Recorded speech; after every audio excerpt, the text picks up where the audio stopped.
इस कहानी की शुरुआत में हमें एक ब्लाइंड को दिखाया जाता है जिसका नाम डेजी है। वो अपने डॉग के साथ अपनी पुलिस एकेडमी जाती है। डेजी अपने सीनियर ऑफिसर से कहती है कि वो दोबारा पुलिस एकेडमी को ज्वाइन करना चाहती है क्योंकि पिछले 3 साल से वो स्पेशल एजुकेशन की स्टूडेंट रही है और उसने एज ए ब्लाइंड पर्सन अपनी एजुकेशन को कंप्लीट किया। और इसके अलावा उसकी स्टिक और उसका कुत्ता बेन, इन दोनों से उसे काफी मदद मिलती है। इसके अलावा कंप्यूटर ऑपरेट कर सकती हूँ और वो ये भी कहती है वो कंप्यूटर ऑपरेट कर सकती है और मुझे किसी तरह की कोई प्रॉब्लम नहीं है। ये सब सुनकर सीनियर ऑफिसर सोच में पड़ जाता है और यहाँ से कहानी फ्लैशबैक में चली जाती है जहाँ दिखाया जाता है कि आज से 3 साल पहले डेजी अपनी पुलिस एकेडमी में ट्रेनिंग के दौरान जहाँ उसे एक लड़की को बचाना है और डेजी उसको बचा लेती है। वो बहुत अच्छा परफॉर्म करती है। डेजी की इतनी अच्छी परफॉर्मेंस देखकर उसके सीनियर बहुत खुश होते हैं और उसकी बहुत तारीफ करते हैं। इसके बाद डेजी एक क्लब में जाती है जहाँ पर उसका भाई क्लब में गाना गा रहा होता है। उसका भाई पिछले कुछ महीनों से स्कूल नहीं जा रहा था और वो स्कूल जाने के बजाय यहाँ क्लब में गाना गा रहा होता है। डेजी जबरदस्ती उसके हाथ बांधकर उसको अपने साथ गाड़ी में बैठा लेती है और जब ये दोनों घर जा रहे होते हैं डेजी का भाई उसे आर्गुमेंट कर रहा होता है और इस दौरान में वो अपने हाथ खोलने की कोशिश कर रहा होता है। इन दोनों के बातचीत और आर्गुमेंट की वजह से डेजी का ध्यान ड्राइविंग की तरफ नहीं रहता है और इनकी गाड़ी का एक्सीडेंट हो जाता है। डेजी तो गाड़ी से बाहर आ जाती है और उसका भाई गाड़ी के अंदर फंस जाता है। डेजी के सर पर गहरी चोट लग जाती है और उसकी नजर भी ब्लर हो जाती है जिसकी वजह से वो अपने भाई के पास नहीं पहुंच पाती है। गाड़ी से पेट्रोल निकलने की वजह से गाड़ी में आग लग जाती है और ब्लास्ट होता है जिसमें डेजी के भाई की मौत हो जाती है। इस एक्सीडेंट के बाद डेजी की आंखें चली जाती हैं, वो ब्लाइंड हो जाती है। अब वो देख नहीं सकती है पर वो हिम्मत नहीं हारती है, पढ़ाई करना शुरू करती है। स्पेशल एजुकेशन की स्टूडेंट होती है। अपनी स्टडी के दौरान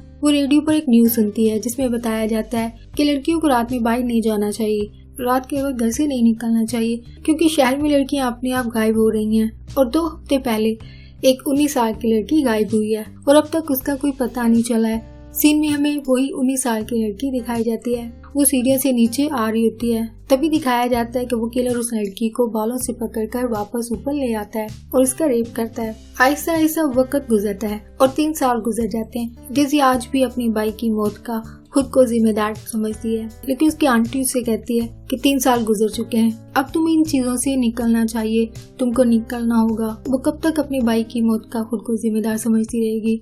और वो डेजी को ये भी बताती है कि उसका वीजा लग चुका है, अब वो अब्रॉड जा रही है और अब तुम्हें अपना ध्यान खुद रखना होगा। डेजी कहती है वो अपना ख्याल खुद रख सकती है, आपको मेरी फिक्र नहीं करना चाहिए। इसके बाद वो वहाँ से चली जाती है। डेजी बस स्टैंड पर अपनी कैब का इंतजार कर रही होती है। उस दिन काफी बारिश हो रही है। कुछ देर के बाद कैब आ जाती है। वो कैब में बैठ जाती है। गाड़ी में बैठने के बाद उसको एक स्ट्रॉन्ग स्मेल आती है जिस पर वो ड्राइवर से कहती है शायद तुम्हारा पिछला पैसेंजर हॉस्पिटल में काम करता था क्योंकि गाड़ी से हॉस्पिटल की मेडिसिन जैसी स्मेल आ रही है। ड्राइवर कहता है ऐसा नहीं है, मैंने गाड़ी सर्विसेज के लिए दी थी, शायद ये ब्लीच की स्मेल हो। इस बात की वजह से ड्राइवर को पता चल जाता है कि डेजी ब्लाइंड है। इसी दौरान में ड्राइवर उसको पानी की एक बोतल देता है और उसको पीने को कहता है और ड्राइवर उसको पानी जबरदस्ती पीने को कहता है। इस दौरान में ड्राइवर उस बोतल को जबरदस्ती खोलने की कोशिश भी करता है पर डेजी उससे कहती है कि उसे अभी पानी नहीं पीना है। इन दोनों की इस बहसो तकरार में और बोतल को खोलने की कशमकश के दौरान ड्राइवर का ध्यान सामने की तरफ नहीं रहता है कि अचानक उसकी गाड़ी से कोई टकराता है।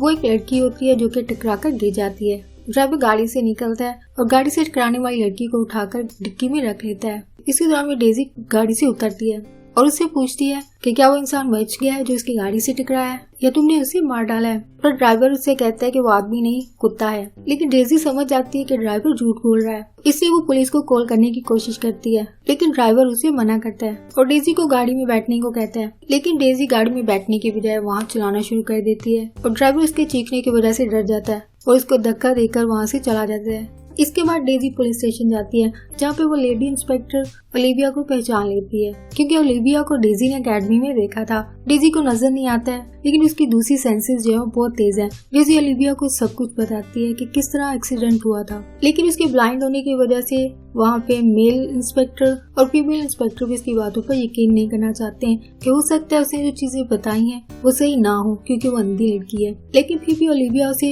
यकीन दिलाती है कि वो इस एक्सीडेंट की इन्वेस्टिगेशन करेगी और इसके बाद डेजी वापस अपने घर चली जाती है। लेकिन जाते जाते वो ओलिविया से कुछ ऐसी बातें करती है जिसकी वजह से बाद में लेडी पुलिस इंस्पेक्टर उसकी बातों पर यकीन करती है। हालांकि इससे पहले उसकी डेजी के हवाले से ओपिनियन और होती है, क्योंकि वो समझती है कि वो एक अंधी लड़की है तो वो चीजें कैसे इतना ब्रीफली बता सकती है। लेकिन जब कुछ ऐसी बातें जो वो डेजी अंधे होने के बावजूद ऑब्जर्व करती है, देखती है, बताती है, इनको वो इंस्पेक्टर दोबारा ऑब्जर्व करने के बाद डेजी की बातों पे यकीन करती है और इससे इम्प्रेस भी होती है। डेजी जाते जाते उससे उसकी टूटी हुई टांग के बारे में पूछती है, जिसको सुन के वो हैरान होती है कि एक अंधी लड़की को कैसे पता चला कि उसके पाँव या टांग पर चोट लगी हुई है। इंस्पेक्टर की इस कन्फ्यूजन को डेजी भी दूर कर देती है कि वो उसके कदमों की आवाज से पहचान पाई थी कि उसके कदम जो है वो जमीन पर बराबर नहीं पड़ रहे हैं। सेकेंडली, उसके पास से मेडिसिन की एक स्ट्रॉन्ग स्मेल आ रही थी, जिससे उसे पता चल गया था कि उसने वो मेडिसिन अपनी टांग या पाँव पर लगाई होगी,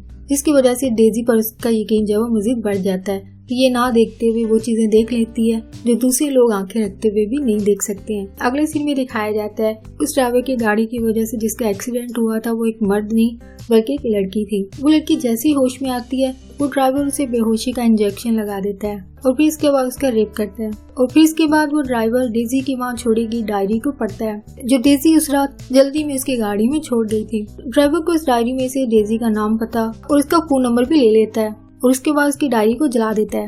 अगले दिन ओलिविया अपने जूनियर ऑफिसर के साथ डेजी के घर जाती है और उसको बताती है उसने सही कहा था, उस जगह पर किसी कुत्ते का कोई निशान नहीं मिला है। डेजी बताती है अगर कोई कुत्ता होता तो वो गाड़ी के नीचे होता, न कि गाड़ी के शीशे पे। ओलिविया कहती है क्या तुम ड्राइवर के बारे में बता सकती हो? डेजी बताती है उसकी हाइट तकरीबन 5 फुट 8 से 7 इंच होगी।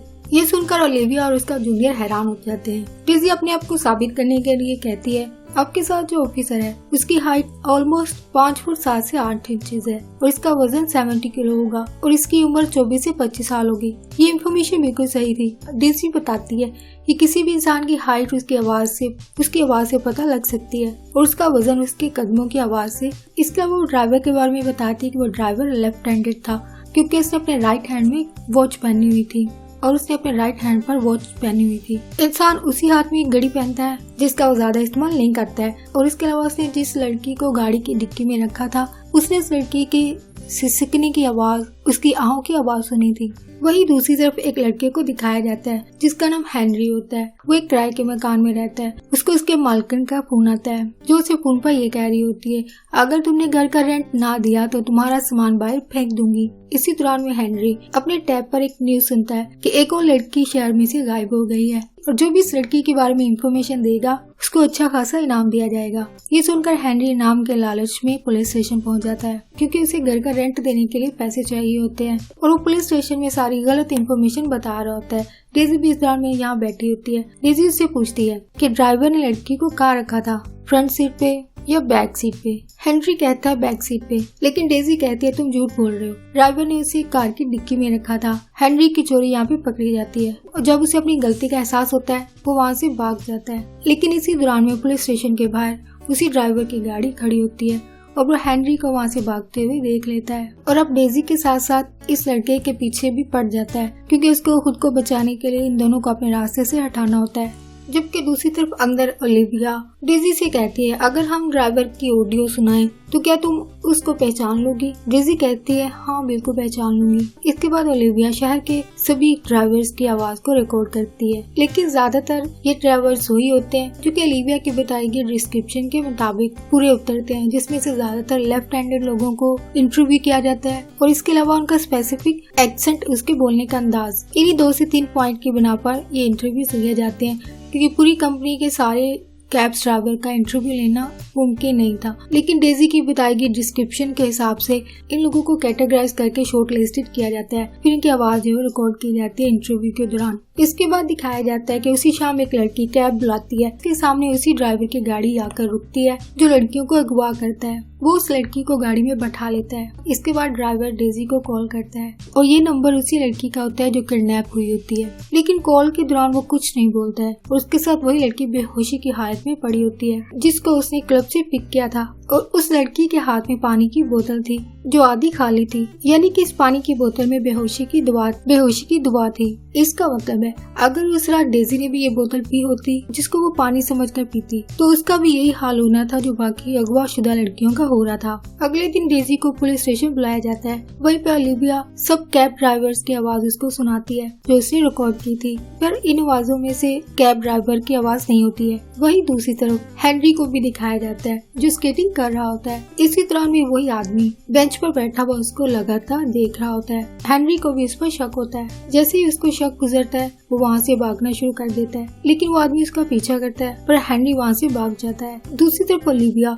और डेजी को दिखाया जाता है जो ओलिविया के पास उसकी गाड़ी में बैठी हुई है। इस दौरान भी डेजी एक और इंकशाफ करती है। ओलिविया अपनी गाड़ी की डिक्की को बंद करती है। तब डेजी उससे कहती है कैब ड्राइवर ने जब अपनी गाड़ी की डिक्की बंद की थी तो कोई आवाज इतनी नहीं आई थी, आवाज बहुत कम थी, जिसका मतलब यह है कि इसकी डिक्की में कोई ऑटोमेटिक बटन था जो कि सिर्फ ऑटोमेटिक गाड़ी में होता है। हेनरी क्योंकि गाड़ियों से मुतालिक ज्यादा नॉलेज रखता था क्योंकि इसे गाड़ी खरीदने में इंटरेस्ट था, लेकिन इसके पास पैसे नहीं थे, लेकिन इसके पास मुकम्मल इन्फॉर्मेशन थी हर किस्म की गाड़ी के हवाले से। पुलिस स्टेशन में गाड़ी के मुतालिक उसे एक अच्छी इन्फॉर्मेशन दी थी कि ऑटोमेटिक गाड़ी की जो डिक्की होती है वो बटन से बंद होती है, इसको ज्यादा कुव्वत से या एनर्जी से बंद करने की जरूरत नहीं पड़ती है। और यहाँ भी ये प्रूव हो जाता है कि वो कादर कोई कैब ड्राइवर नहीं है और उनको ये बात भी समझ आती है कि हेनरी ने जो भी कहा था वो सही था, इसे वो हेनरी को कॉल करती हैं। दूसरी तरफ हेनरी को दिखाया जाता है जो कि किडनैपर से छुप रहा होता है और किडनैपर उसे ढूंढ रहा होता है। किसी दौरान में हेनरी का फोन रिंग करता है जिसकी वजह से उस किडनैपर को